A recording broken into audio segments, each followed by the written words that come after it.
embattled and disgraced Minnesota Senator Al Franken recently announced he would be resigning, at some unspecified date, due to several allegations of sexual harassment and impropriety lodged against him. On Wednesday, CNN reported that Minnesota Lieutenant Governor Tina Smith was chosen by Democrat Minnesota Governor Mark Dayton to replace Franken for essentially a one-year term in the Senate that will conclude in January 2019. Smith will then likely run for a full term in the 2018 election.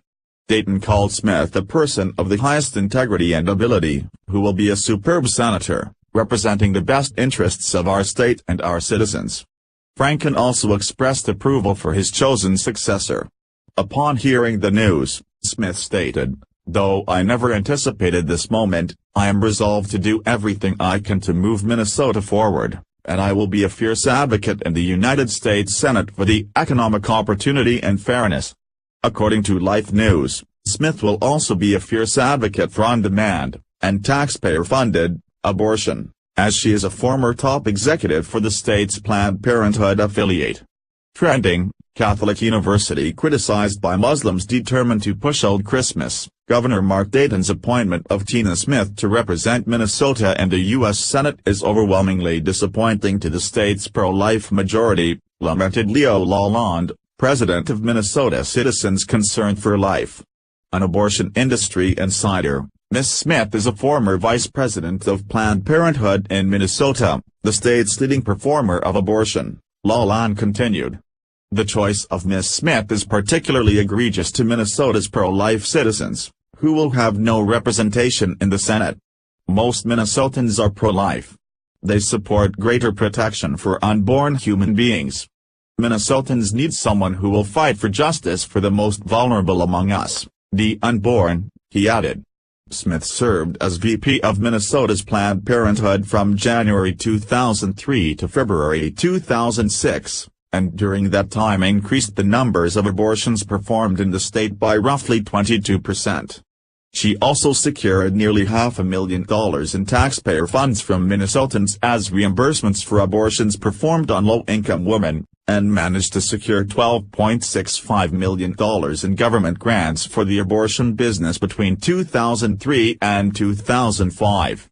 During her time as an executive for the state's largest abortion provider, she fought tooth and nail against every piece of pro-life legislation put forward.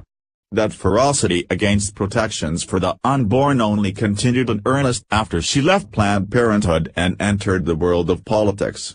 According to the Twin Cities Pioneer Press, Smith served as chief of staff for former Minneapolis Mayor Artie Ryback from 2006 to 2010.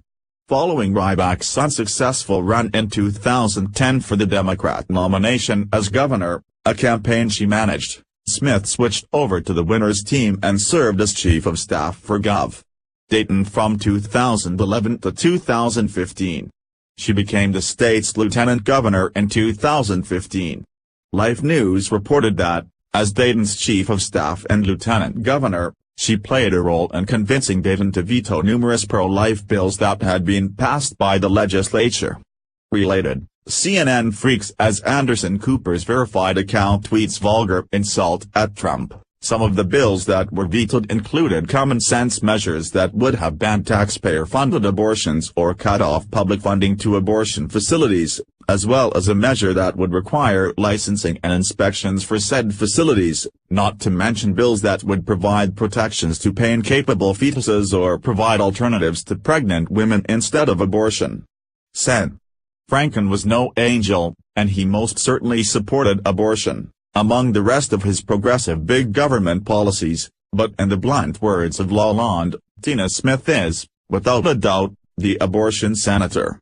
Hopefully the pro-life citizens of Minnesota will turn out in force in 2018 to ensure that this vociferous proponent for the murder of unborn babies will only serve that one-year term in office. Please share this story on Facebook and Twitter to let everyone know about the extremely pro-abortion Democrat who has been named to take over for Al Franken as Minnesota's junior senator.